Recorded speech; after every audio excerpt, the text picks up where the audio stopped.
Hello, I'm Kathy Arndt, and welcome to a very special program. Recently, key representatives from the City of Federal Way, the Federal Way Police Department, Federal Way Public Schools, and others met with concerned community members at Federal Way's first Violence Prevention Coalition meeting held at Sahalee Middle School. The coalition was formed in response to recent violence in our community and is an important step in addressing that violence. Channel 21 was there to capture all the ideas and comments. Let's join the meeting now. Well, thank you so much for coming tonight. This is a very important beginning of this process. I think this is a very important thing to remember, that this is just the beginning of this process. One of the things that I wanted to do, and I've been in speaking with our deputy mayor, and I'm going to introduce our council in just a few moments, one of the things I thought that was very important is that we not just react quickly and not have a very deliberative process. This Violence Prevention Coalition really must come from the community and be a part of the community. And that means it's got to take root, it's got to have a process in which we come together. It would be easy as your mayor just to cherry pick 10 people in the town, in our city, and just say, go into a room and come back out a few months later with some recommendations. We don't want to do that. What we want to do is we want to hear from you. And truly, there were a number of individuals, I'm looking at a few right now, that were talking about this coalition months and months ago. We've got several council members that were talking about this as well. And we want to make sure that this coalition is truly reflective of the will of the community and that we take positive, proactive steps to curb violence in our area. Now, what may seem as you see a gentleman here in an orange shirt, and you see me with my orange tie tonight, that is not by accident.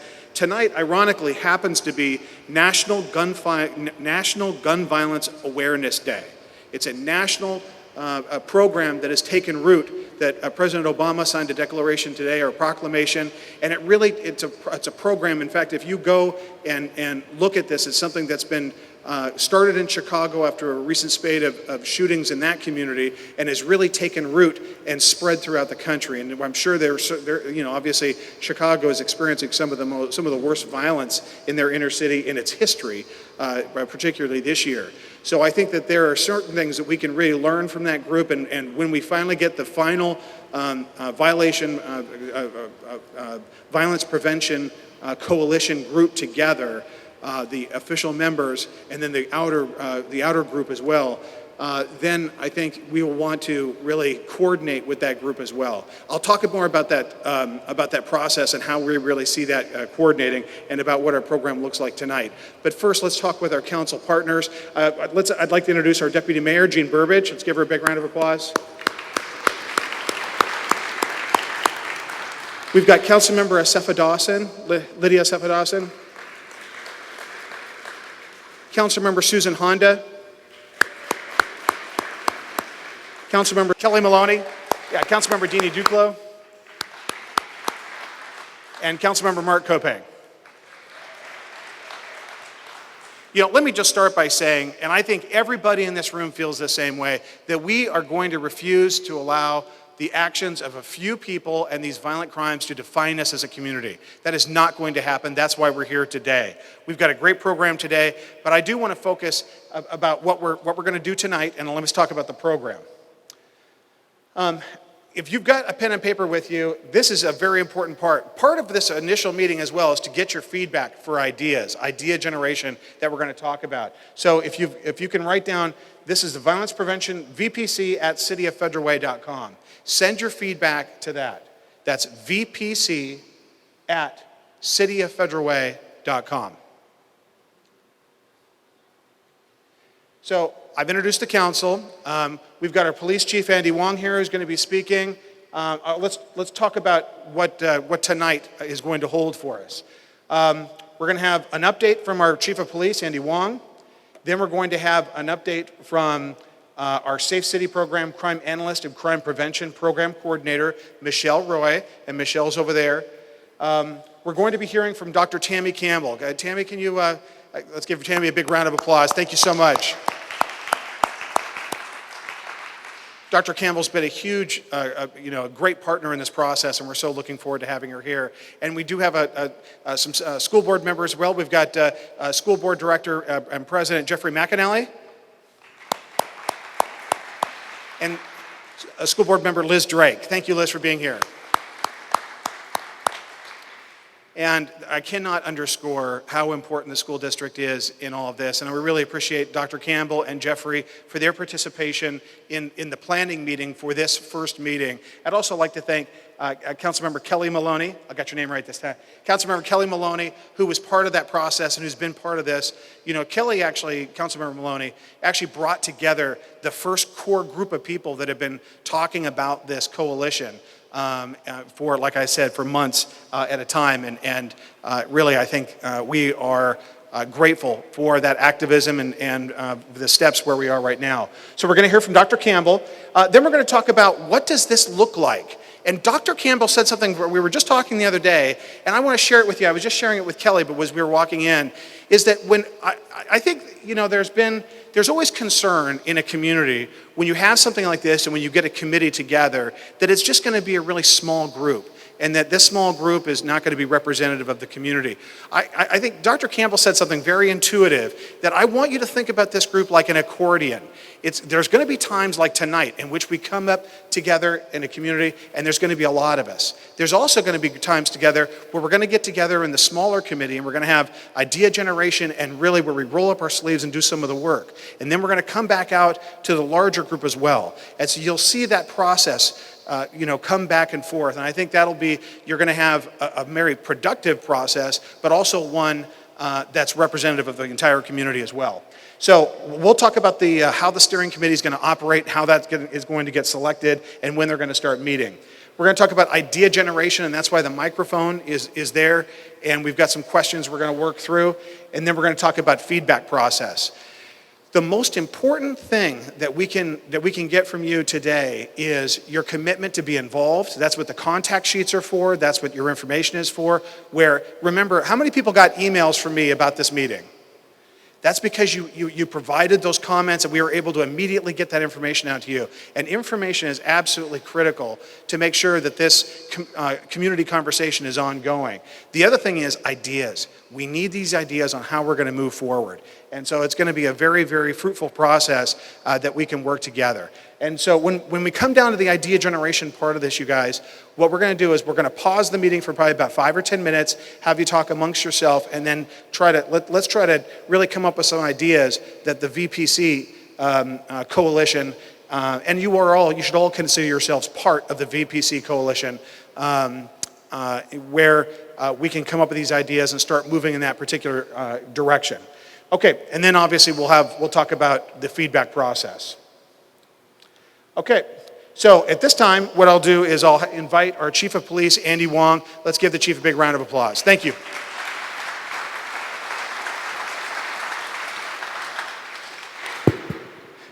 Good evening, everyone. I wish I had some great news to share with you this evening, but we have yet to make an arrest on the most recent homicides that we've had in our community, which occurred on May 9th and 10th. I do want to emphasize the word yet. Our detectives are working towards gathering evidence, and I believe that we will make an arrest related to these homicides in the future. They're working very hard. They're under a tremendous amount of stress and pressure to solve these crimes, and I would tell you that it's mostly self-induced because they want to bring justice for the victims' families and bring closure for our family. And I'm very confident that we have the very best people working on this case. We're going to have a positive resolution in the future. We are receiving assistance from the King County Prosecutor's Office. They have special prosecutors who handle cases like this, and they've been assigned to each one of the homicide cases. So we're working very close with them. We're also working very close with the Bureau of ATF, Alcohol, Tobacco, and Firearm. We're working very close with them, and also DEA Northwest HIDA Group. So we are receiving federal assistance investigating these crimes. We've made tremendous progress, but I hope to come to you in the future with some positive news, and we'll share that with you, with the community. Since the homicide that occurred on May 9th and 10th, we have reorganized our police department. We've taken officers from specialty assignments and put them out in the field. So we have greater police visibility in our community. These teams that are out, minimum of 5 officers each night, sometimes as many as 15 on an overlap night. So we have flooded our streets, and we've had tremendous success with lieutenant and a commander. We have a mission commander. We've made numerous arrests related to gun-related crimes. That's their main focus. So we've arrested numerous individuals to date in the past few weeks. So we're going to continue these extra patrols at least through the month of June and maybe further. We're constantly evaluating within the agency how many officers and detectives we want to assign within criminal investigations. Do we pull someone out or not? These discussions are occurring regularly within the police department with command staff and supervisors. So we're making those efforts to have more visibility, and we're having some success with that. Also, tonight I was asked to talk about gun safety, gun prevention, and we've partnered with public health for a number of years now, trying to bring about awareness and safety regarding firearms. What I would tell you about firearms is that 70% of the time, statistically, when a firearm is discharged, it's used in a domestic violence, accidental discharge, or a suicide. You may not hear about all the suicide cases, but particularly with teens, suicide by gun has significantly increased in our country over the years, just simply because of accessibility. So one of the things we communicate every time somebody gets a concealed weapons permit or when we do our campaign is the responsibility of owning a gun. There's only 2 ways to have a weapon. One, it's securely attached to your person with a holster on your person, or it's got to be in a safe or a safe locking device. There should be nothing in between. There's no reason for you to have a gun between your mattresses, closet, in a drawer. And I hear this all the time, people saying, hey, if somebody breaks into my home middle of the night, I want to be able to access my gun. Well, there's a ways you can do that. You can buy locking devices that you could quickly punch in a code or biometrics to open up your safe, but you cannot leave your gun unsecure in your vehicle or in a house.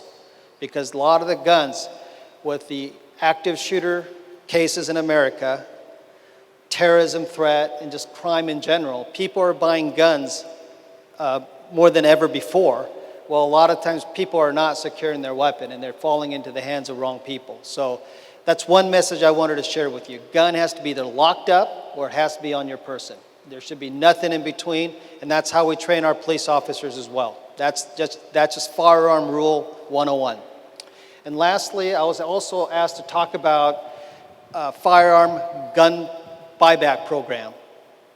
And with the change in the law in state of Washington 2014, and we're continuing doing our research on this, there hasn't been a buyback program since. The law in state of Washington requires a federal firearm transfer form to be filled out.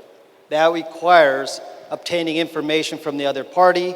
A background check would be exempt for police, but that would be one of the things that we would have to do. We're still researching it, but on the initial onset, it doesn't appear there are no exception within this 2014 law that requires for us to obtain information about that. So in closing, I want to tell you that these cases that we're working on, we'll never stop working these cases.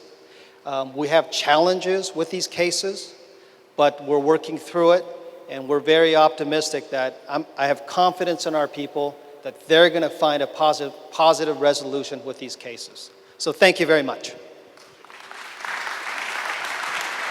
Thank you, Chief. I would be remiss if I did not acknowledge the family and the mother of Adam Gutierrez. Heidi is with us tonight. Let's give her a warm welcome, and her family. Heidi, know that we're not going to rest until we find the people responsible for this.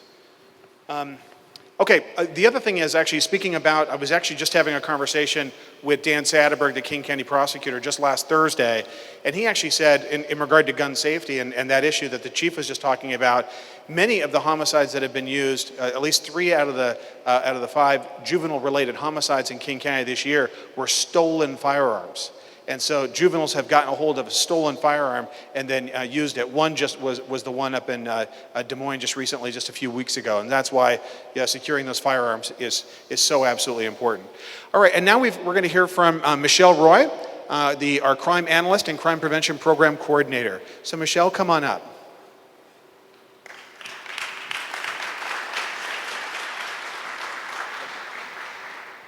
Hi, thank you. Thank you for coming tonight. I'll go over here away from the speaker. I'm going to talk to you a little bit about the Safe City program. I'm going to briefly run through the history, and then I'm going to talk about our residential side of the Safe City program and how you can partner with us, as well as touch on block watches.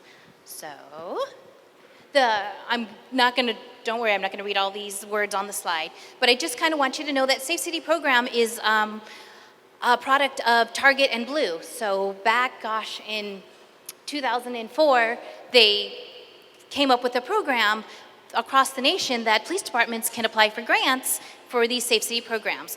There's over 25 here in the United States, and everyone is different. Some are set up like ours, but we have a nonprofit, we have a business side. Some have cameras. You've heard a lot of talk about the Safe City cameras.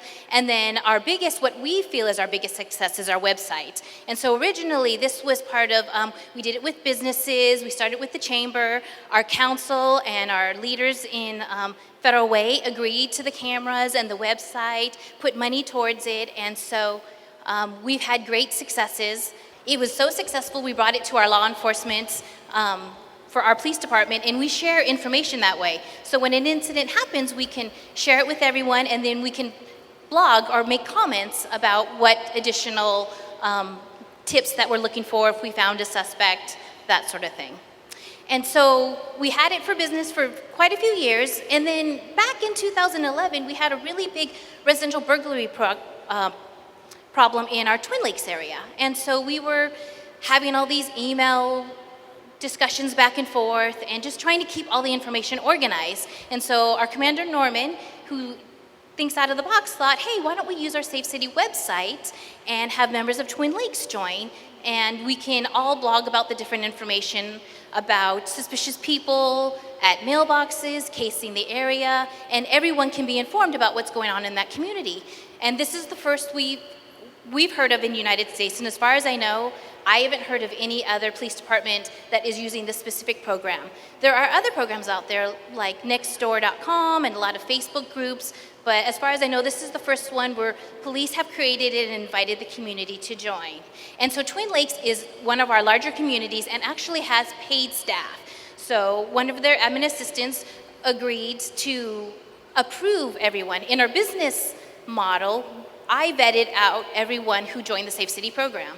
So, but since there are so many homes in Twin Lakes, we didn't want potential criminals joining our Safe City program, knowing that we're looking at them, knowing that we're putting information about license plates, cars, pictures of them from surveillance video cameras. So the administrative assistant just clicks a button when somebody applies, and now they have access to the Twin Lakes side of the Safe City program, and it worked great. Burglaries went down, and they continued to go down in our community. So we moved on to other communities, other HOAs, Marine View, Demarwood, and then Marine Hills was having a problem, so we brought them on board. The campus area, which is several HOAs, kind of off of First Avenue. So it was working great for these four, and they all have HOA board members who could approve all the different residents. So we thought, okay, well, we've got most of the HOAs. How are we going to bring this to our community? And so then we started out with we divided our city. These are our police sectors. And we thought, okay, well, we'll do it by sectors. But then we thought, well, we still don't want just anyone to join. We're putting surveillance video of suspects, people at mailboxes from people's different surveillance cameras. And we as police are also sending out these alerts. So what are we going to do? So we didn't want to keep it where individuals join. We're really just trying to get our community together. So we thought, well, we'll go with the block watch model. So now we encourage anyone to join, but what we ask, you don't have to have a traditional block watch, but we ask that you get out of your comfort zone and meet your 5 or 6 neighbors. Talk to them. one person kind of be the leader, come up with a name, and then you be the, what we call them admins, for that Safe City group in your different sector. And then that person approves them. And so that has worked out great. We have actually quite a few groups. This started in 2013, and we advertise it, my partner Lindsay Sperry and I advertise it when we're out in the community. And so we've been slowly building our membership on our residential sector side, and it's been going very well. Oops. And I'm gonna go ahead and demo. I think Thomas is gonna help me on the Safe City website. So pretty much, this is a tool. So Safe City is a tool. It's information sharing. So after you've called police, after police have left, after police have investigated, you can go onto a website and post an alert. It's kind of, if anybody's familiar with Nextdoor, it's kind of that same philosophy. You just put in the address of whatever occurred, as much information as you have, and then you share it. And a lot of people have surveillance cameras, so they can see, we put up videos for people stealing packages, we put out suspect information of a vehicle that's in an area, so somebody may say, oh, there's an alert here. I saw a red car in this area. And then a neighbor will receive that, and they say, oh, I did see that red car as well. How about, why don't we check with the neighbor a couple doors down? I know he or she has video camera, and we can upload that all there. Pictures, cell phone pictures, and it's great. So now everyone can see all the different tips that are going out there, and now they will know what we're looking for, who we're looking for, and to call 911. So we're trying, we find, my partner Lindsay and I, that there's a lot of reluctance for people to give us a call. We do have a 24-hour non-emergency number. I have a sheet over there that talks about all the different ways to reach us, 911, 24-hour non-emergency, how to report different crimes. But we want people, when you see someone suspicious, give us a call. Don't think that your neighbor called. If you hear what you think are shots fired, give us a call. A lot of times, officers make case after an incident has happened, and people have heard things, and everyone's thinking someone else called. But if everyone calls, it gives officers a better idea to pin down the location of suspects, of anything that may be going on. So I just wanted to give, so Marine Hills is very active. They're always posting information, and I wanted to go ahead and, can you do the burglary or the suspicious person? So I just want to give you an example of what it looks like. So it's generally the resident posting, but as you can see, we also post as well. I always say we're eavesdropping on all the conversations of all our different communities. And so this is a suspicious person or vehicle posted probably, Anne is one of their administrators, and she's also a board member, so she is great about putting out all sorts of information. Can you go down a little? And so here's a picture of a person that was driving around, and they're not sure what they're doing. Every now and then Marine Hills has problems with package theft. That neighborhood, I don't know why, they just have an issue with package theft, so they are on it. There's a car that's in their neighborhood, they're calling police, they're taking video and photos and posting it. And so we see that. So Ann posts that, all the neighbors are aware. Commander Norman sees it, he runs the plate. This person doesn't live in Marine Hills, so okay, that's somebody we want to talk to just to kind of see what's going on. So we say, give us a call if you see this car again. And then Marine Hills happens to have cameras, Safe City cameras, and so we at the police department have access to them, and we look on, and you can, if you go down a little bit, I think, you can see more video of where it's going. So there may be a very innocent reason why this car is there. We don't know, but it was acting suspiciously. We're concerned that they may be doing a crime.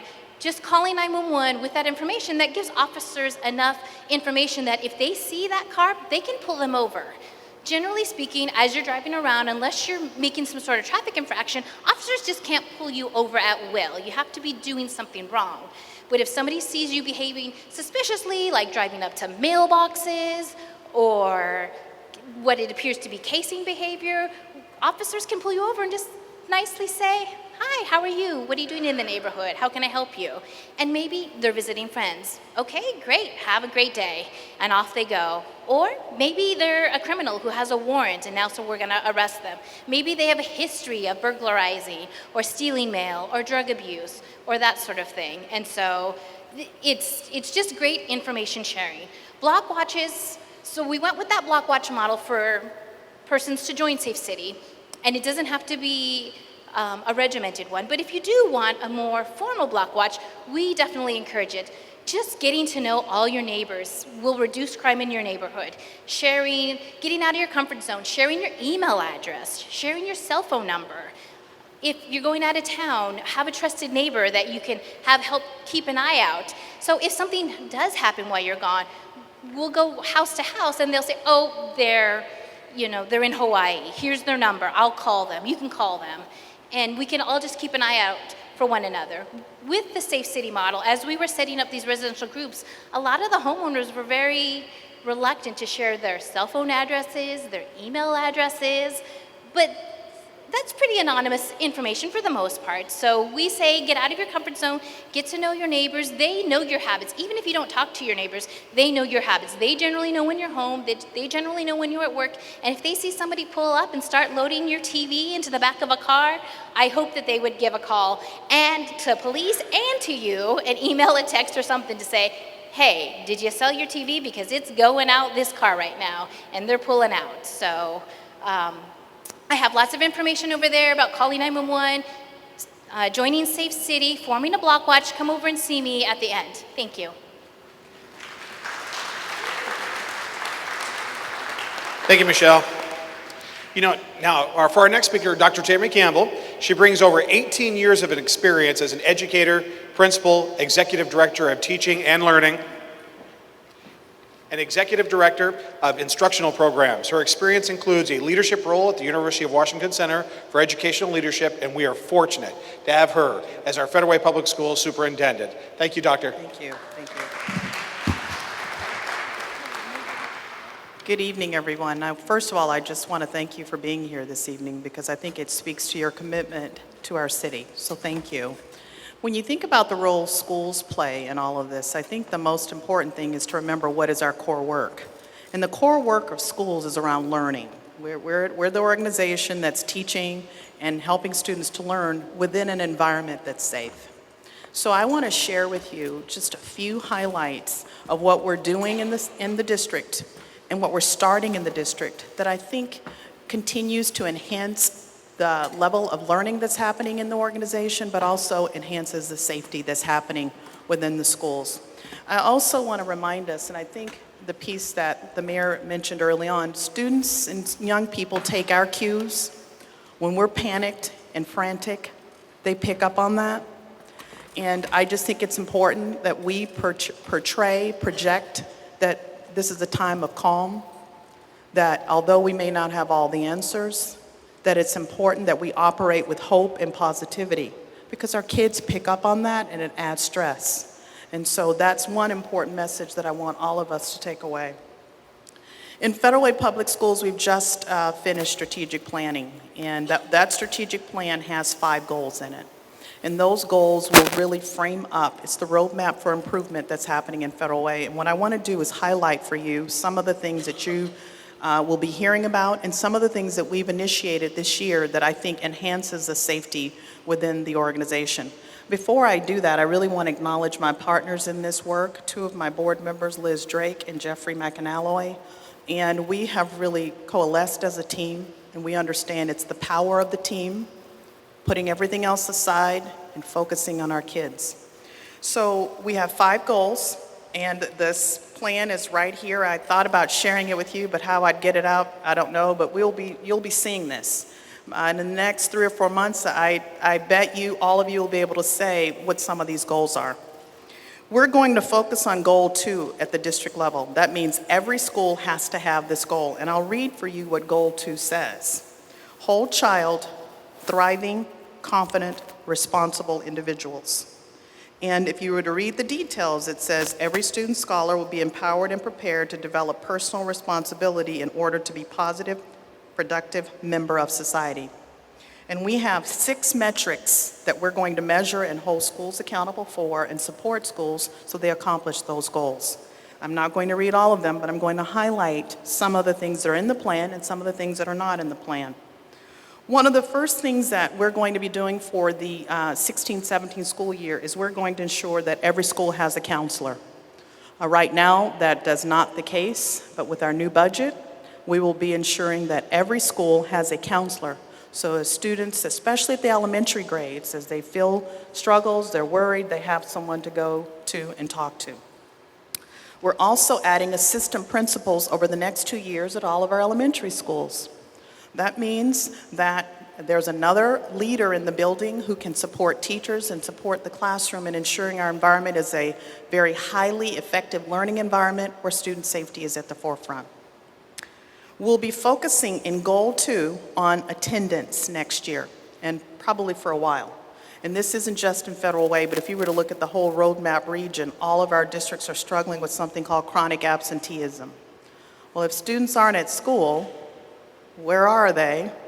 And that's where we need to really focus because we know the learning's not happening. And we'll be sharing this out. I will be rolling the strategic plan out to Rotary, to the Chamber, to Kiwanis, to Boys and Girls Club, to every single person who has a pulse, who cares. You're going to be hearing about it because we're going to be enlisting your support. But we're going to want, thank you, Cheryl. We're going to want your help in helping to make attendance something that we communicate out. We're going to pull together a group of parents and teachers next year to create something called a commitment letter. And in that commitment letter, we're going to have it by grade level where we will identify the top 10 to 12 things that a student needs to learn and what the parent needs to do to support their child, and they have to sign off. And what we're doing by doing that is communicating the expectation. So that's another new initiative that we're going to be doing. But we'll do that with our parents, not to them, so they feel like they're part of it and really co-creating that together. As early as this summer, we know when students aren't in school, often that creates some distraction. So what we're going to be doing this summer is having STEM camps, science, technology, engineering, and mathematics all across the city for our elementary students and some of our secondary students. And Rotary had some help in helping us to pay for it. I think that's something that we need to be thinking about. How are we preparing our young people? Because what we know is when they're learning and they're engaged, they're much less likely to feel like they have to misbehave. I recently asked our team to go out and find a firm, and they just finished conducting a security and safety audit for the district. We presented that at a board meeting. We also shared that with our staff, and we're in the midst of implementing some of the findings from that audit.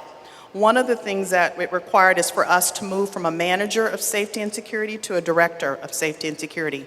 So we hired someone to do that job who has all kinds of experiences in multiple settings. He's been a police officer, he's worked as school security, he's worked at the United Nations, supervising over 1,000 people in terms of safety and security. So he'll help us to think about camera location and the kinds of things we can do at each of our schools to ensure that it is safe, including training our officers. One of the big highlights, we recently met with Chief Wong to intensify the collaboration between the city and the district security team. And we came away with some next steps, like shared training, things that we're going to do in terms of having some common outcomes that we're going to work on together. I was really encouraged and excited about that. One of the things also was a common meeting time for our director and the lead for our school resource officers, and Chief Wong was very supportive of that. So when you hear that our security may or may not be collaborating, we're doing a much better job of it of late, and I'm pretty excited about the opportunities to come. Beginning with the class of 2020, we're going to expect all of our scholars to have completed 24 hours of community service. And what that means is that we want our young people focusing their energy on building our community, and we want you focused on building our young people. We have to see them as an asset, because what I believe is there's no bad kids. They're usually kids who've had horrible experiences.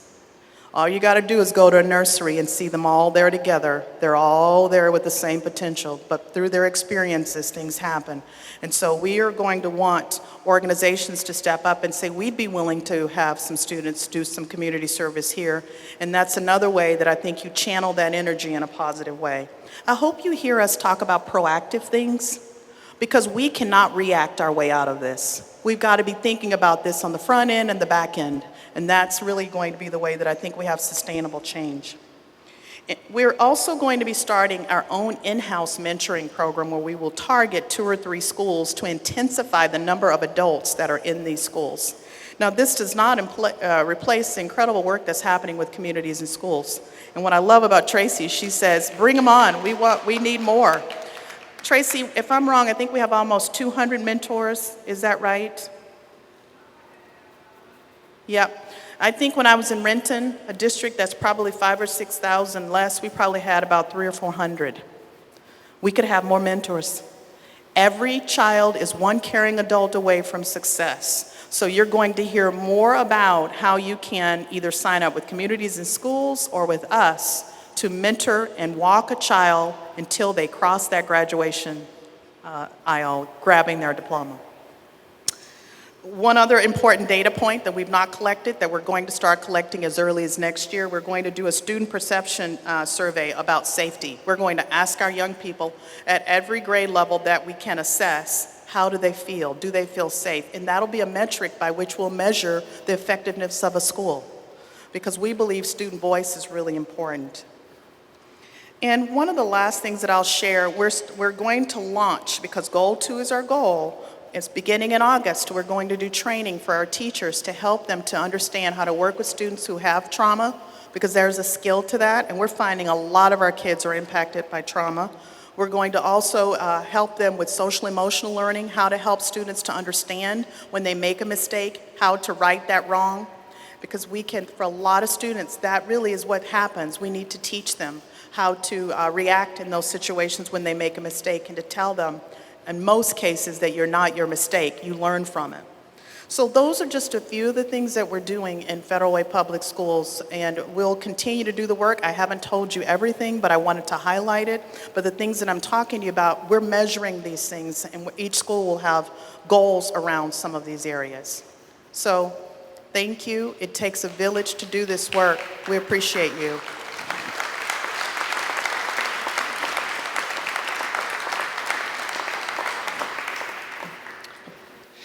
Thank you, Dr. Campbell. All right. And that was a part of the program where we want to hear from you. We want to talk about, different things that we've been thinking about, different ideas we've had from council and from community members. This is about the idea, actually, before I get to the idea generation, let's talk about the structure of the Violence Prevention Coalition. What we're envisioning is a group of about 9 to 13 members that would be the steering committee, essentially the VPC-SC, that the steering committee would be that smaller group that meets, comes up with recommendations, and then we're asking the coalition to come back first before a wider group like this, and then by December of this year, come out with the community with recommendations to myself, the council, and the community at large. So that's the idea that we're thinking about for this group. Again, we'll have and we'll be picking those stakeholders probably in the next couple of weeks, and then there'll be regular meetings. Those meetings will be open to the public. We'll have, the council will be invited to each one of those meetings. So they'll likely be, essentially be noticed and advertised as city council meetings, since we'll have a quorum of the city council present at each one of those. So now is the portion of the program in which we're talking about idea generation. We want to hear from you. We've got the sheets, but it's more, one of the things I thought this presents an opportunity to talk about some of these issues. These are some of the ideas and then some of the questions that we have. And so one of the things I want to do is review this with you. We're going to take after we go through these, we're going to take a brief break, allow you to talk with your neighbors and some of your friends, and then we want to hear some public comment, and then we'll hear from some of the council members as well. Clearly, what we want to do is, what is needed to prevent violence in our community?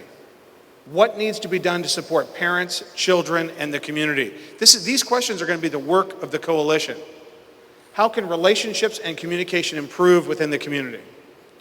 How can citizens enhance their personal safety?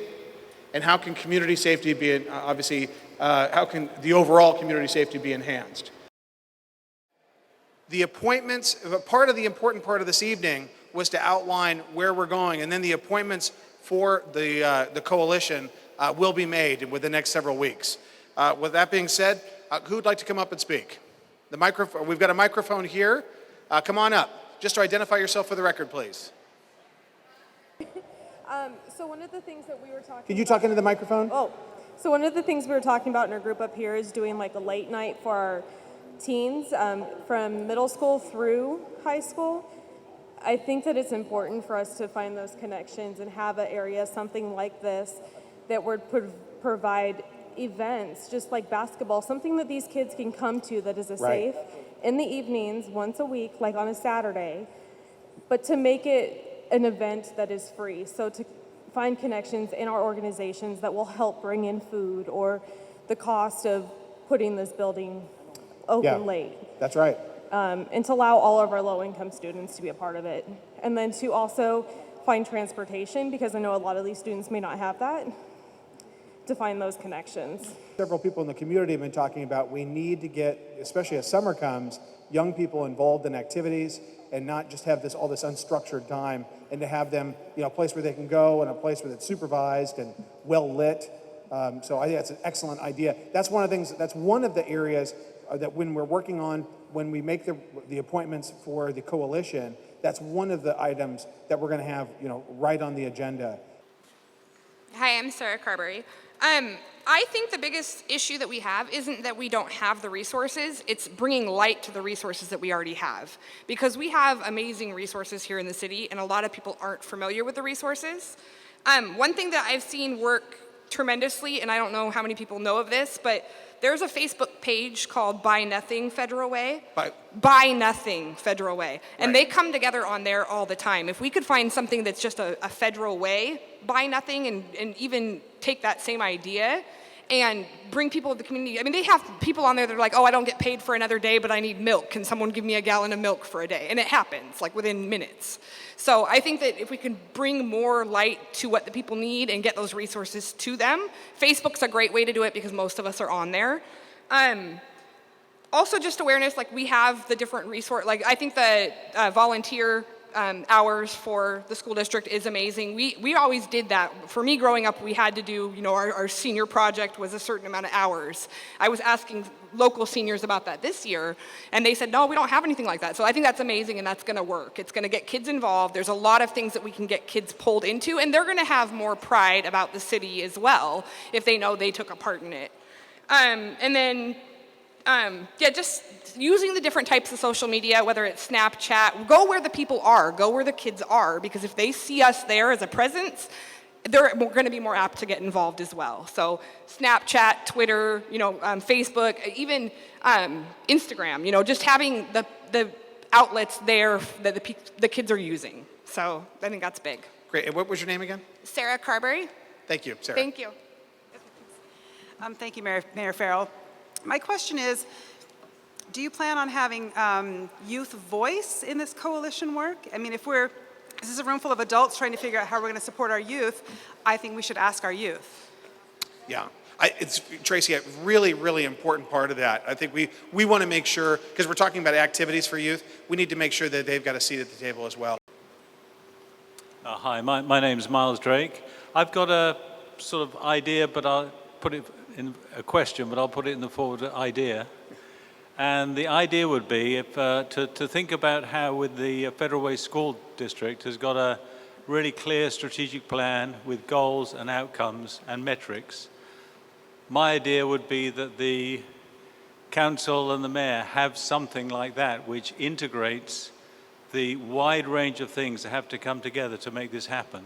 And it is clear, it's communicated, and we understand what is the leadership vision for where we're trying to take Federal Way. Because I think we've had a lot of things going on in the last few years where the whole community is really questioning, surprised by things, concerned about things, and it all would be helped if there was some clear communication through a strategic vision. All right. That's it. Great. Thank you, Miles. Hi. Hi, my name is Nick, and I think I have an idea for the first one of how to prevent violence of what's been going on in the community. I think what we need to do is start celebrating National Friendship Day on the first Sunday of August, considering how high our suicide rates are, or car accidents, and so forth. because, we all have busy lives, and we do need to take that time out of our day to just say, hey, how's it going? I haven't heard you in forever. So I think we need to start doing that more often and maybe driving less, considering how many people are getting killed by car accidents on a yearly basis. Right. So, yeah. Right, exactly. Yeah. Okay, thank you very much. Yeah. Appreciate it. Come on up. And then you guys just form a line and we'll knock these down. Okay, my name is Adeline Kearns, and I was in this group. We talked about the youth groups, community kind of groups. I just want to make sure that we are going to do something about diversity so we can bring everybody to the table, because a lot of times we're not actually engaging some different groups. It's not just racial, it's also socioeconomic. Some people are not going to come to the table because culturally they don't know to do that. So we need to do some real outreach to try to influence and get them involved. It's so funny you said that. I just had a meeting with Greg Baruso. We all know Greg. He's the chair of the Diversity Commission. And I asked him to have a table here for the Diversity Commission for sign up. But for your idea generation sheets or for your contact sheets, if you're interested in involvement in the Diversity Commission and some of the things they're doing, please note that or put an asterisk, and we'll make sure that they're a great partner for that. But I think for the coalition, I think you're absolutely right. There needs to be a recognition, and the coalition should represent the diversity of our community. Thank you very much. Hi. Good evening, Mayor Farrell and council members. My name is Dana Fox, and I feel like with the increased police presence here in Federal Way, it can be a little bit intimidating and look like an us against them kind of experience, even though they are protecting us and they're there for very good reason, and I'm glad they're there. I think for our children, it would be important for the police, even though you're super busy with your investigation, to reach out to our children in a more mentorship role as like a helpful way, and maybe even offer to join with children to clean up the streets, make them involved in our communities so that they don't feel intimidated. And I also want to say that I feel like part of this is a problem that has come from the outside. I feel like gangs are starting to come into our communities. I've met a couple of gang members, Crip and Blood, in the park that I live next to, and I'm very disturbed and frightened by that. And I feel like we need a gang coalition, and I feel like we need to bring in companies, groups, whatever is necessary to push those gangs out. Right. Thank you for your time. Thank you very much. And Richard, before we get started here, in answer to your comment, I think you're absolutely right. That's one of the areas that the coalition's going to get into. I think you're spot on. And while we don't know the actual cause of what happened in Adam's case, certainly we are very concerned about gang activity, and that's something that our police department, we've got gang personnel working on that. We're part of a larger gang coalition in King County that myself and my chief of staff and our police chief are working on regionally. And so there's a lot of intelligence gathering and information sharing between the different law enforcement agencies. But I think you're spot on. We need to make sure that if there's a criminal, and there is a criminal element, that we need to zero in on their leadership. And we're working on it, but we need as many ideas as possible. Okay, thank you. Richard. Yeah, thank you, Jim. And thank you for everyone who shared so far tonight. My name is Richard Day, and I'm involved. I'm an ambassador with the Federal Way Chamber. I'm also newly and very involved with the Federal Way Symphony. But my suggestion is that there's been a lot of talk about volunteering. In particular, Dr. Campbell with the kids, I think that's a fabulous idea, the 20 hours of community service. But what I think is needed or where the city could help with that is to make, to be a clearinghouse. I know that there's a lot of stuff that comes on Facebook through our connection, through Bruce Honda. Right. That where they're letting people know about things that are happening in the community, but I think that there needs to even be more education about that to help people that are people that want to do something to change Federal Way, because I think Federal Way has a bad rap, and I don't think that it's all deserved. It may have been deserved 20, 30 years ago before I moved here, but it's certainly not deserved today. Yeah. Thank you.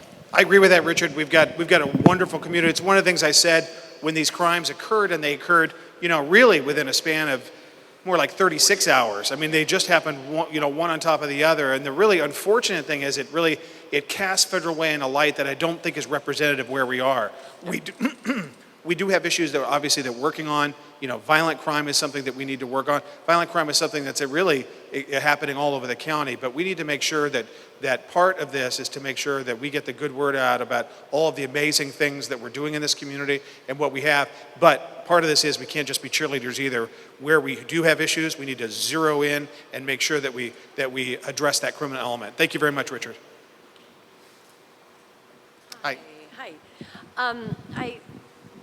We'll start with, how we're always kind of talking about the bigger issues, and that kids don't just start out, like Eric said, just shooting a gun at somebody. It starts somewhere. And one of the ways we were talking about getting to the core potentially, and to kind of embellish on where we were starting there, I'm not saying I'm a proponent, once again, we're just throwing out ideas of the drug testing.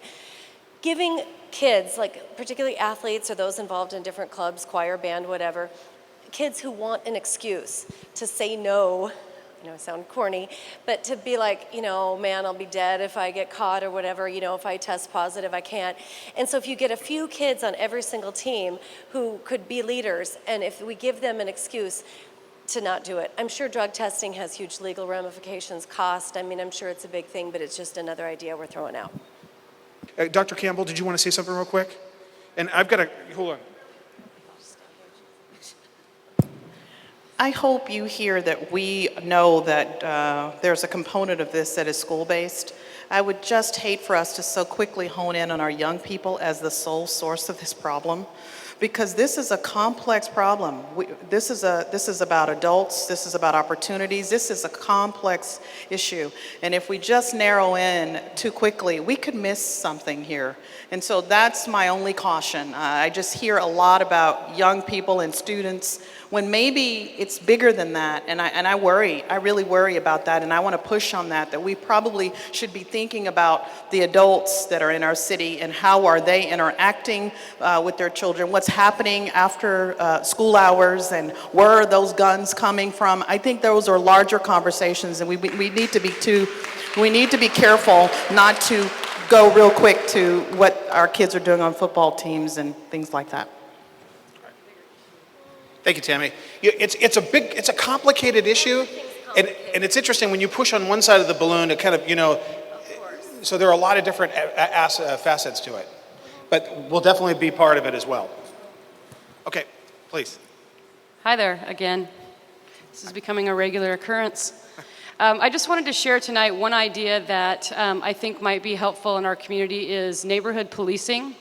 I think by having our police officers assigned to neighborhoods or communities, we get to know those officers on a more personal level. They get to know us, they get to know our youth, and we have positive interactions with them before people get negative interactions with them. I think it's a really powerful way for us to have positive communication, interactions, and engagement with our police department. So I would encourage that as something that we look into as a city. Thank you very much. It is interesting the profound impact that when a young person meets a police officer and that positive association that can occur as opposed to that negative connotation, and it's just very important. Thank you very much. All right.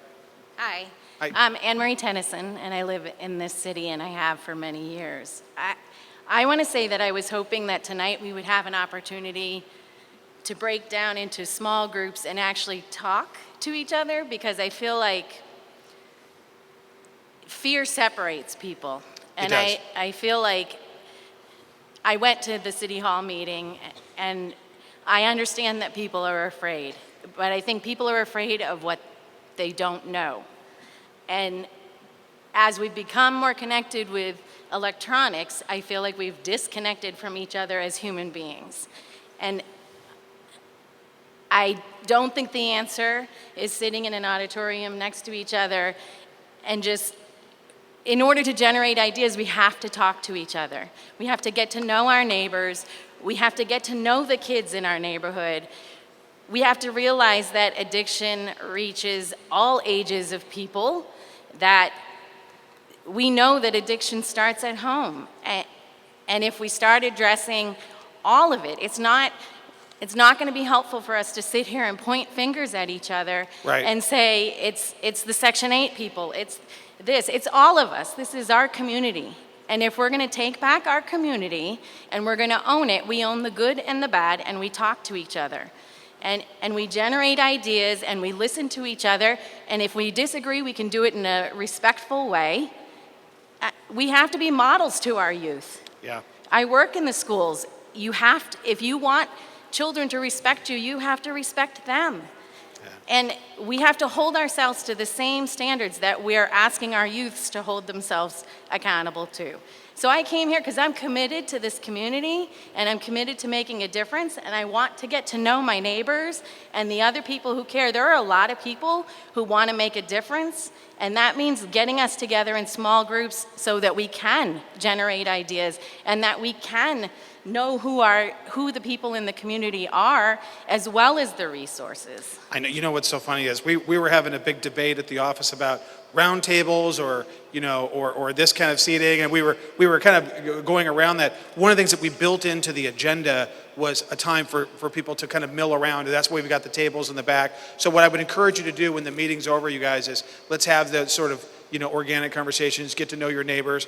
But one of the things, instead of just picking the coalition members after that emergency city council meeting that we had, I really wanted to see, we really needed to see who was going to show back up, who was truly interested in serving on this coalition, and your presence today means a great deal to this. We're going to get all kinds of information about from the contact sheets and the feedback sheets. So I'd like to see the blinking lights saying there's a meeting tonight. Right. I'd like the schools to be notified so we can tell our families. I came with families to the last meeting. Right. And I didn't know about this until the last minute, and I'm in conflict with another meeting, but this is important to me. Right. Because I live here and I work here and I have children here. So I think you're looking at people who are committed to making a difference. Let us help. Agreed. Okay. Thank you very much. And thank you for being here. Hi there. Hi, my name is Doug Baxter, and I think building off of this comment and something Michelle said about helping neighbors get out of their comfort zone, an idea we talked about in our small group is putting together a toolkit for helping neighborhoods plan their own block parties or national night outs, eliminating all those barriers that have communities not do that. So how do we just provide all the tools and resources so that it's in a box and they can plan their own block party, get to know their neighbors, get to know and build that community resilience? That's such an excellent idea. The National Night Out, how many people have something on their street for National Night Out? Boy, we've just got, what do we have Chief, about 30 locations now, 33? Yeah, we've got quite a number. And you guys, before you leave tonight, if you're interested in getting information on how to do that with your, with your street and your neighborhood, Michelle's got all that information over there. So check in with her, and she'll shoot you an email about that. Thank you very much for bringing that up. I'd be remiss, actually, if I didn't introduce our state representative, Terry Hickel. Let's give Terry a big round of applause, and thank you for her work in Olympia. Thanks, Terry. Skyman, sir. Hi, Mayor Farrell. Skyler Nichols, Skyman here. I want to know, how can citizens enhance their personal safety? How can community safety be enhanced? Neighborhood street watch patrolling. Yeah. I'd like to see that in this city, in the 320th corridor, in the First Avenue corridor. We don't have much promotion of neighborhood watch patrolling. Our neighborhood police are very great at what they do, but they can send a scary message. People can be intimidated by them. Why not have our general citizenry be part of neighborhood watch? I would love to, meet with the police and be trained as a neighborhood watch captain. I live in an apartment complex with people moving in and out every other day, it seems like, so I can't hardly get to know my neighbors. Except for certain apartment complexes, I go periodically, sometimes with the chief and sometimes just with the crime prevention folks, and they do have, they've got great communities, and sometimes they do have long-standing people there. We can get into the, the centralized cabana and that kind of thing. And Skyman, maybe you're the person that puts that together at your location. I will go to your apartment complex and talk to your neighbors if you put it together. My property manager changes every 6 months too, so every time I strike up put a flyer at people's door, I'll show up. It gets turned into a new one, and We'll run this by the coalition, all right, sir? But no, neighborhood street watch patrols, I think that would be a great idea for citizens to do, for, to be more engaged and more active in their community. All right. And I'm more than willing to be a volunteer. Very good. Thank you very much. I've got you down. Hi there. Hi, I'm Lisa Maddox, and I have 2 daughters here. My youngest is 12, and so we're just getting into this whole challenge with high school, middle school stuff. Haven't had to deal with it yet with her. The other one's out on her own and very active, helping homeless in the community that she lives in, which I'm very proud of her. One of the things that we're not talking about tonight that is probably very taboo, but I don't see any religious organizations involved in, the church is another part of this coalition, and I would like to see got a couple of churches over here? Okay. Okay. Awesome. So that's another element that I want to make sure we involve in helping solve the problem that we have going on. Yeah, there is a great organization of all the pastors that have gotten together.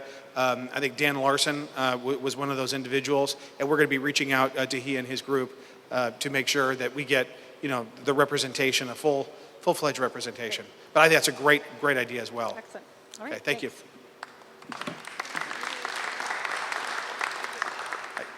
Hi, I was reading a recent article where they'd been mentioning that over the last 20 years, crime rates have gone down across the country, but in the last couple, they've started to spike back up again, and I think that's similar to what we're seeing here in Federal Way.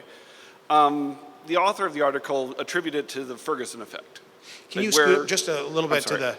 He attributed it to the Ferguson effect, which is, the feeling that police officers are reluctant to engage the community because they're afraid of doing something that gets caught on video, and then it's a big thing is made out of it.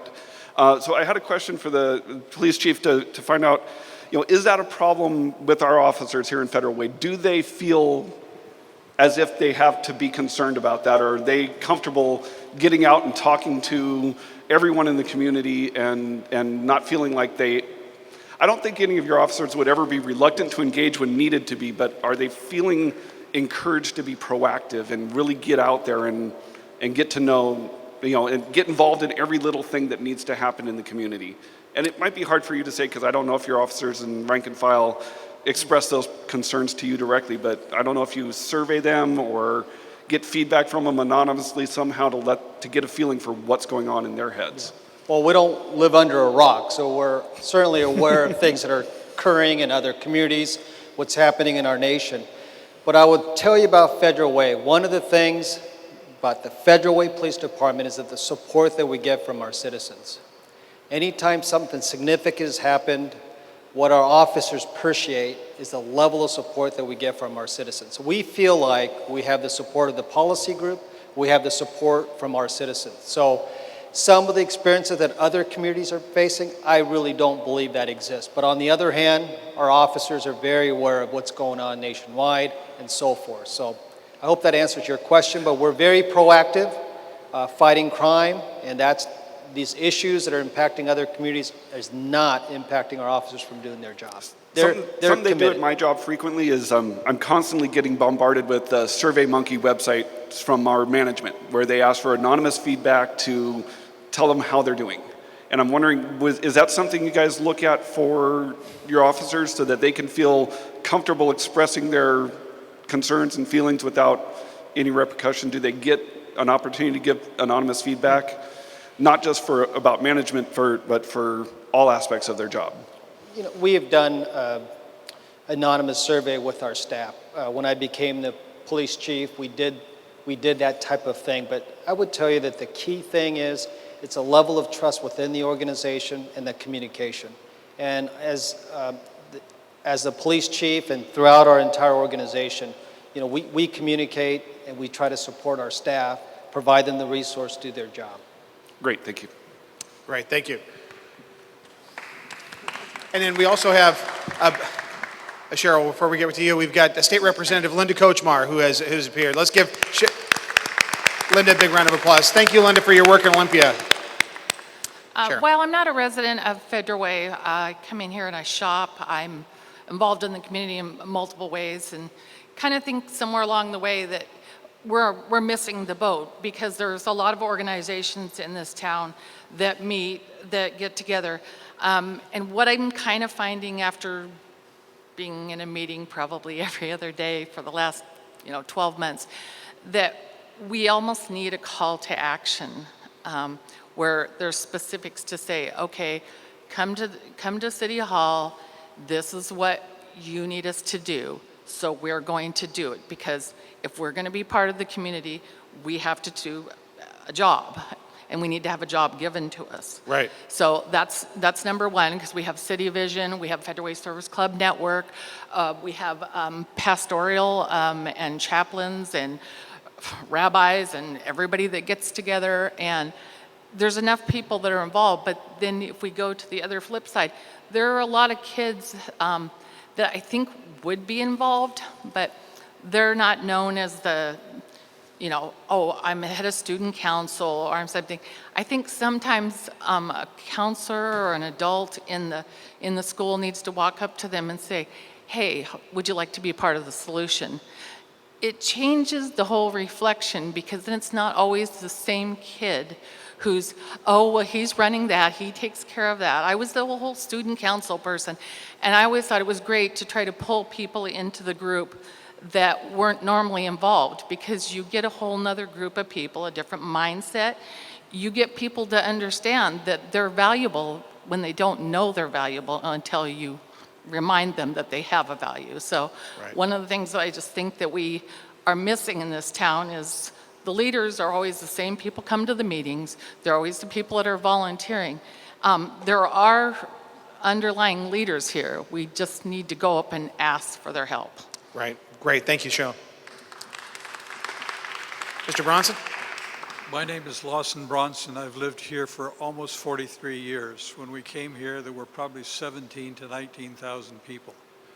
I have never felt unsafe in this city. No, I have one incident in which a car pulled out and I was kind of scared, but I have never been felt afraid in the city of Federal Way, and I thank the police for their efforts recently. I do not carry a gun. I am well aware of them. I was a weapons officer in the military. The comment made earlier today about the gun should either be on your hip or locked up is extremely good advice. One of the young ladies just a few minutes ago, I think, though, hit upon the solution to the challenge we have right now, and that is that we have to know everybody on our street. Yeah. This place that I live, we've lived in now for 42 years. We've seen neighbors come and go, but we know each other. We know what we can call on. We don't interfere in each other's lives, but the little kids in the neighborhood they know they can come over to our house, that there's three-wheelers in the back and they can slide down the back of our lawn, and we don't mind that. And one of the greatest things in our life was waking up one morning and hear screams and giggles because the kids were all in sleds, sledding down our backyard. We have to be a community in which we all look after and love and care for each other. If we do that, most of the other problems will go away, I'm convinced. I think that's what we need to do more than anything else. Thank you. Thank you, Lawson.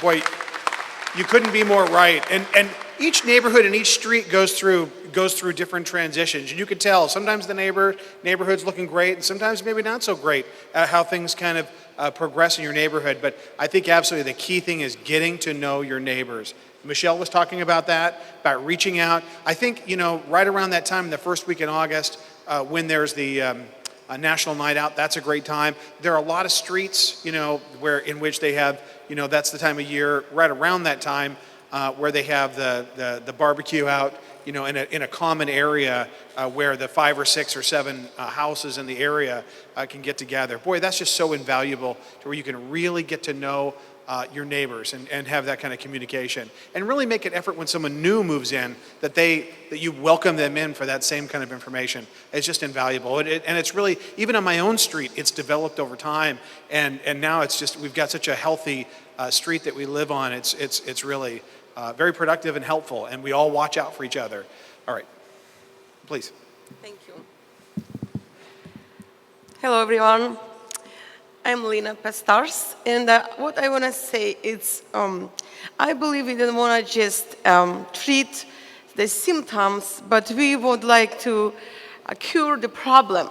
And as the Dr. Campbell, right, said, I love it, idea that we're supposed to, the children are not the problem. What they're looking for, acceptance and love. So it's why they gather in those gangster group, because they don't have it at home. I really love idea of mentoring, so every child will have mentor, but it would be nice, I think, and if those mentors would have access to their home, to their houses, right, families, so they can come and see from inside the problem, what's going on, and just go from there, wherever they need help with, we can help, right? I mean, this is, I think, the problem from inside, and children will feel that they're not they're pushed, away or on a side.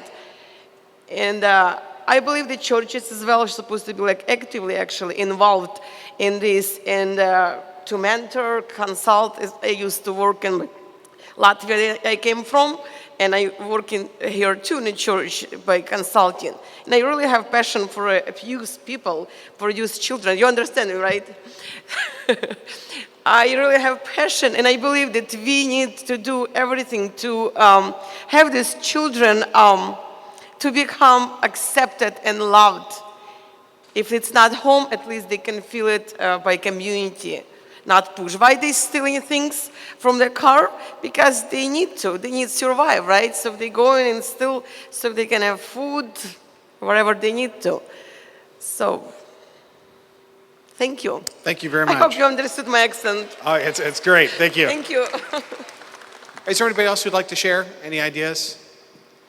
You guys, this has been very productive. Now, please keep in mind, this is just the very beginning. What we're going to be doing is going through this process now. So we've got the contact sheet, very important, moving forward. We've got the, Roger, did you want to say something? Mr. Flygar would like to address the group. And before he gets started, the idea generation sheet, please fill out as much as that. And when you're all done, the table by the door where you pick these up, that's where you drop them off. Sir. Thank you. My name is Roger Flygar. I'm a business owner here in Federal Way. We've had some funny activity going on around our building over the past year and a half, and when we see it, we report it. And when we report it, the police officers show up. Most recently, we had 3 or 4 young men casing out our business, all the businesses that are over by the Driver's License Bureau, Monster Burger area. We turned that in, we had a video, that's being chased down. So it's like that saying, if you see something, say something, and that's the best way to combat the crime that we see in our community. And I encourage everybody to participate in that. And I also put my name in to serve on your committee if I can get chosen to do that. And having spent 30 plus years in the criminal justice arena, I think I could add some good work there. Thank you. Right. Thank you, Roger. Appreciate it. Okay, guys. Now, so when we, yes, please.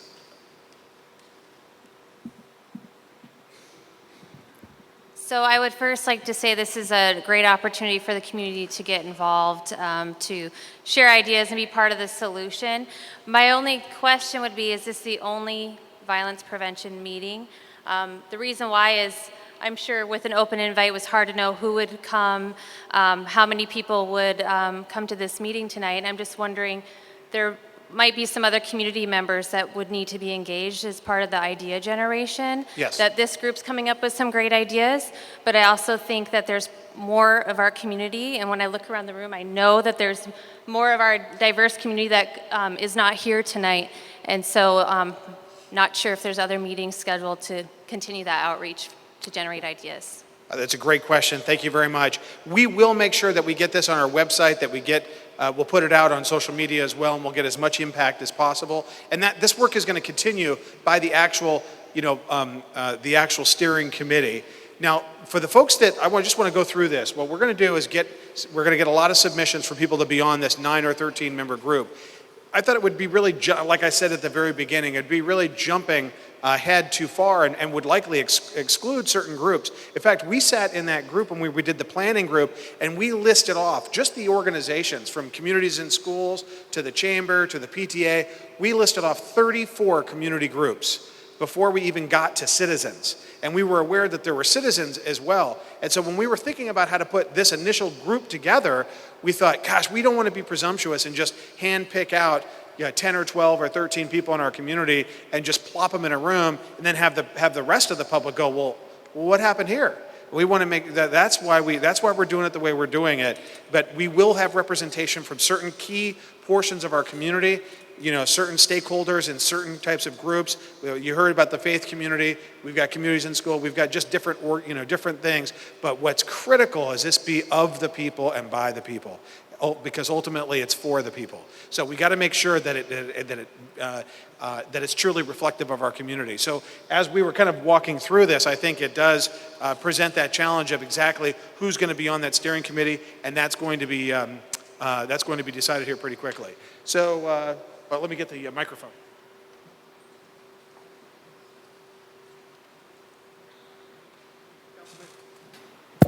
Councilmember Maloney.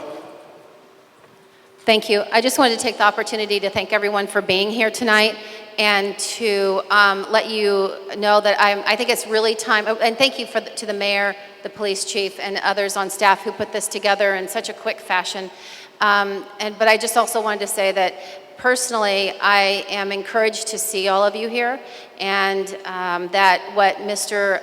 Drake suggested in terms of a strategic plan is a great idea, and I think we do need that. We might need a SWOT analysis. It's time to roll up our sleeves and really get going on this, and so I hope to see all of you continue to be engaged in one way or another. Even if you're not on the steering committee, I truly hope that you continue to be a part of this movement. And I think there are many facets to this. I do think that there are issues that involve children. There are issues that involve adults. They may or may not be related. There are issues that start in the home. I mean, there are so many facets. And we talked to Dr. Campbell in our meeting about root causes. So we need to get to the root causes of what's going on, and there will be many. And so we need to get all of that information and pull it together and then move on it. So thank you again for being here. Anyone else? Thank you, Kelly. All right. Anybody else have anything else? Betty Taylor, come on up. Or as they say, come on down.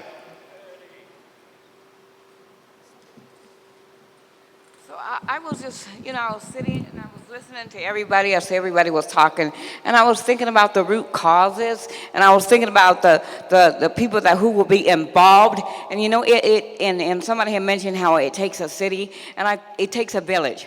And I began to think about a spider, how the spider has 8 legs, and the head is in the middle, and all the legs are like spread all over. So you need people from different organizations. And we're talking about the homeless, okay? When we talk about gun violence, okay, we don't just want to relate it to gun violence, because it involves everybody. Who is everybody? That's us. Okay, when we think about that, we're talking about homeless, we're talking about the hospitals, we're talking about mental health, okay? We're talking about adding those people in, bringing those people that are, bringing those people, sorry, but just bringing everybody, I mean really, because when you think about this, how many violence coalition, how many meetings are we gonna have? I mean, are we gonna have one violence prevention coalition, and then something else happens, we're going to have a homeless coalition? I mean, really, everybody needs to come together as one, come up with a solution, come up with strategies, and make it, effective, do something productive. I remember when we were talking about the city vision and how that started. That started in City Hall. And I remember the groundwork and how we laid the foundation and how it took time. So this is a foundation. We have to lay the groundwork and the foundation. And it's not going to happen overnight. So it's going to take a whole lot of components. Everybody coming together like a machine and working together to make something happen. What Betty said. All right, you guys. Well, I think we're right. I would encourage everybody to stick around, talk to your neighbor. Remember, there's some decaf coffee and some water and some cookies over there. Remember to drop off your sheets, your contact sheets, and your idea sheets. I want to say thank you so much for coming. This is a beginning on what's going to be great work on behalf of our community. Thank you, everybody, for coming.